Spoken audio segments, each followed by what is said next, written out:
Cyber फसवणुकीच्या वाढत्या घटनांमुळे नागपूर पोलीस आयुक्तालयाने एक मोठा आणि महत्त्वाचा निर्णय घेतला आहे। सायबर गुन्हे तक्रारींचे निवारण आणि तपास प्रक्रियेत पारदर्शकता आणण्यासाठी नव्या मानक कार्यपद्धती म्हणजेच SOP लागू करण्यात आली आहे।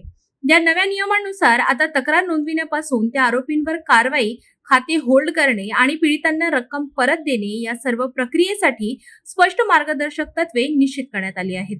NCCRP national cyber crime reporting portal यांचा मिसयूज झाला नाही पाहिजे आणि यामध्ये जे पीडितांची रक्कम जे फ्रीज होतील ते रक्कम त्यांना लवकर परत मिळाली पाहिजे याच्यासाठी NCCRP नी SOP काढलेली होती। त्या संबंधाने आदरणीय पोलीस आयुक्त नागपूर शहर यांनी पण एक ऑर्डर काढलेला आहे। या ऑर्डर मध्ये जे लोकांचे जे पीडितांचे जे मनी सायबर फ्रॉड मध्ये ते लॉस होत आहे आणि त्या अनुषंगाने समोरचे काही लोकांचे अकाउंट फ्रीज होत आहे ज्यामध्ये ते मनी ट्रेल गेलेला आहे। या मनी ट्रेल मध्ये बऱ्याचशा वेळी असा पण होऊ शकतो की ज्यांच्या अकाउंट मध्ये मनी गेलेला आहे ते त्यामध्ये इन्व्हॉल्व नाही आहे, क्राईम मध्ये इन्व्हॉल्व नाही आहे आणि त्यांना त्यांचे अकाउंट अनफ्रीज करायचे आहे। तर त्यामध्ये काही भ्रष्टाचार झाला नाही पाहिजे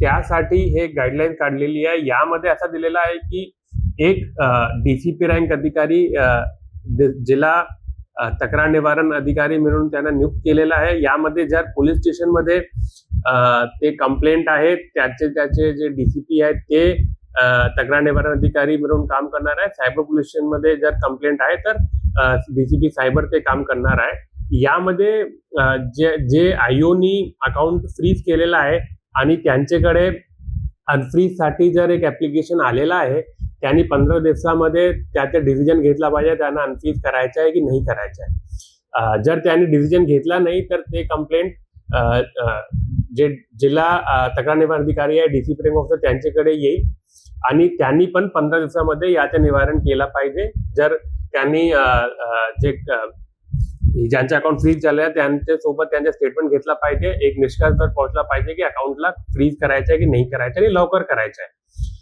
आणि यासोबतच हे पण डिसिजन दिलेलं आहे की जर 90 दिवसामध्ये जर फ्रीज आणि अनफ्रीजचा डिसिजन घेतला नाही तर बँक जे आहे 90 दिवसानंतर स्वतः ते अकाउंटला अनफ्रीज करू शकते।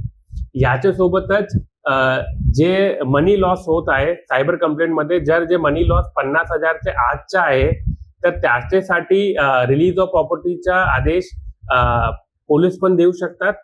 जर 50,000 से जास्त प्रॉपर्टी गेलेली आहे तर त्याच्यासाठी कोर्टमध्ये सुपुर्दनामा टाकायला लावणार आहे। जे अगोदर जी प्रोसिजर आहे पण नवीन प्रोसिजर मध्ये 50,000 आतचे मनीसाठी पोलीस पण देऊ शकतात आणि त्यासोबतच जर काही FIR दाखल झालेली आहे त्यामध्ये पोलीस जे आहे ते रिटर्न ऑफ प्रॉपर्टीचा ऑर्डर देऊ शकतात। याच्यासाठी आम्ही बँक सोबत पण आम्ही कम्युनिकेट करत आहे आणि त्यांना पण आम्ही लेटर देत आहे।